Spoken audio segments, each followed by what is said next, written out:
Financial analysis is a very useful tool to understand how a company is doing. It's a bit like one of these Russian dolls, matryoshka. You have a good look at it from all sides, and then you find out there's a level below it. You take a good look at that level, notice all the details, and find out there's a level below it. And on and on and on. Let's apply that idea to financial analysis. Financial analysis, matryoshka-style. Financial analysis starts with revenue, the goods or services that a company delivers to its customers. Does the company have any revenue? Or is it still in its pre-revenue phase? In such an early stage of its development that the company does not have any revenue yet. In the pre-revenue phase, you can analyze the business plan projecting expected future results. Or analyze the burn rate. How quickly is the company burning through the cash they raised before they run out, as they don't generate any revenue? If the company does have revenue, how much did they generate in actual revenue? You find information about the company's revenue in its income statement. It's actually the very first thing on there, the top line.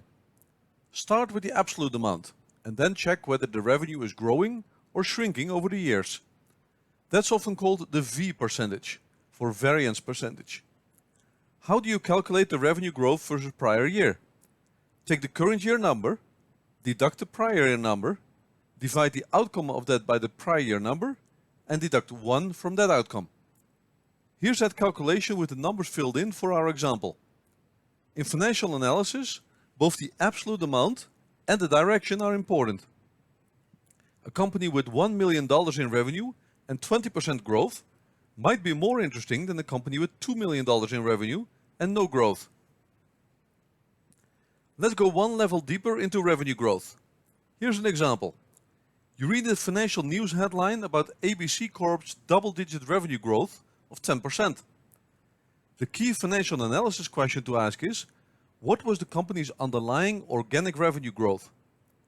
Organic revenue growth is the revenue growth excluding the revenue impact of acquisitions and divestitures and excluding the revenue impact of foreign currency fluctuations. For ABC Corp, total revenue growth is 10%, of which 1% was driven by favorable currency impact and 2% by acquisitions. So the organic revenue growth is 7%. That's the apples to apples revenue growth number you are looking for. Most publicly listed companies will provide it to you in the management discussion and analysis section of the annual report. Analyzing revenue and revenue growth. Your financial analysis takes you from the absolute revenue number in dollars to the revenue growth percentage, to the organic revenue growth percentage, and onwards to revenue and revenue growth by business, an analysis of price versus volume, and on and on and on. With a matryoshka doll, there's a starting point and an ending point. If only financial analysis was that easy. From revenue analysis, we move to profitability analysis. We move down the line items of the income statement. Revenue minus expenses equals profit. There are various subtotals of profitability in the income statement. Gross profit, operating margin, earnings before tax, and net income. The most important one for financial analysis is operating margin. This is the margin or profit that the company generates from its operations. The starting question to ask yourself in the financial analysis of profitability is operating margin a positive or negative number in dollars? And how has it been developing over the years? Preferably, you would have operating margin growing faster than revenue, like in this example. 25% operating margin growth on 20% revenue growth, which means profitability is growing faster than revenues. Here's the income statement on its own.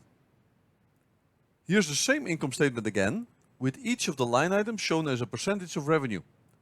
This helps to put profitability in perspective and provide a starting point for further analysis. Analyzing profitability.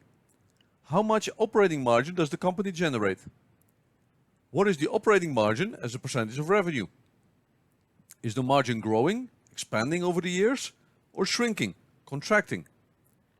If you go one level deeper into operating margin, Were there any unusual items included in current year or prior year results?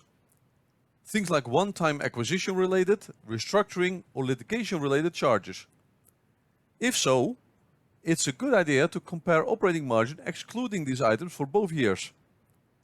Your financial analysis can then take you to the next level. Which of the expense line items is the largest one? How does the gross margin percentage look versus the operating margin percentage? How does the operating margin percentage of this company compare to its competitors? From profitability analysis, we move to cash flow analysis.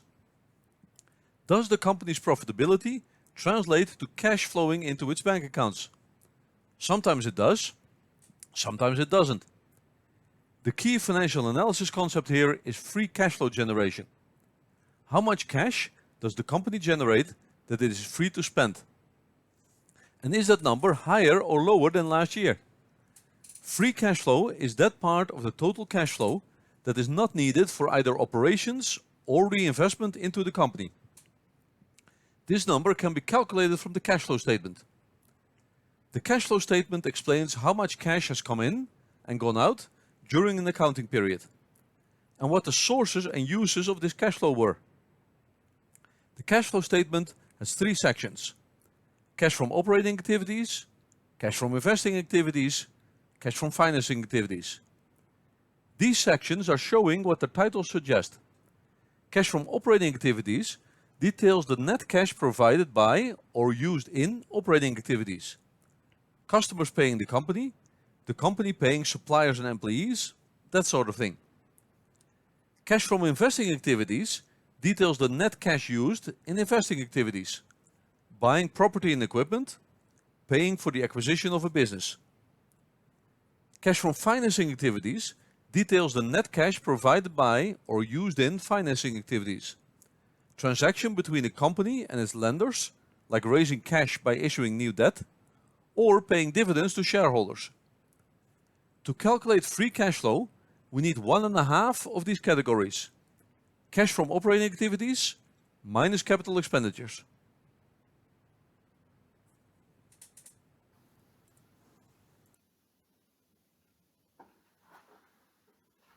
And now for something completely different.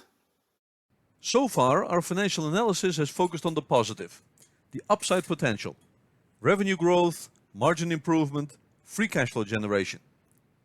If those are indicators of financial health, then their opposites must be indicators of an unhealthy financial situation, right? Revenue decline, margin deterioration, and free cash flow decline as indicators of an unhealthy financial situation. Well, that's only part of the story. The most important question in financial analysis might actually be, can the business survive in times of turbulence? How vulnerable or fragile is the company, particularly to unexpected events? That's where financial analysis of solvency and liquidity can help, but only for those elements of risk that are in plain view on the financial statements, as hidden risk is by definition hidden. Some of the answers are found on the balance sheet, the overview of what the company owns and what the company owes. The balance sheet example you see here on the screen has many of the line items you would frequently find. For example, what was the cash balance on the latest balance sheet? And how many months can this keep the company operating versus the expenses on the income statement? Cash is part of a larger balance sheet category called current assets. Cash and other assets that are expected to be converted to cash within a year. These current assets you can compare to current liabilities, amounts due to be paid to creditors within 12 months. The ratio between the two is called the current ratio, which when it is very low can give an indication of liquidity issues. A key solvency metric is the debt to equity ratio. The idea here is to take the total liabilities and divide them by the total equity. The higher the debt to equity ratio, the higher the financial leverage.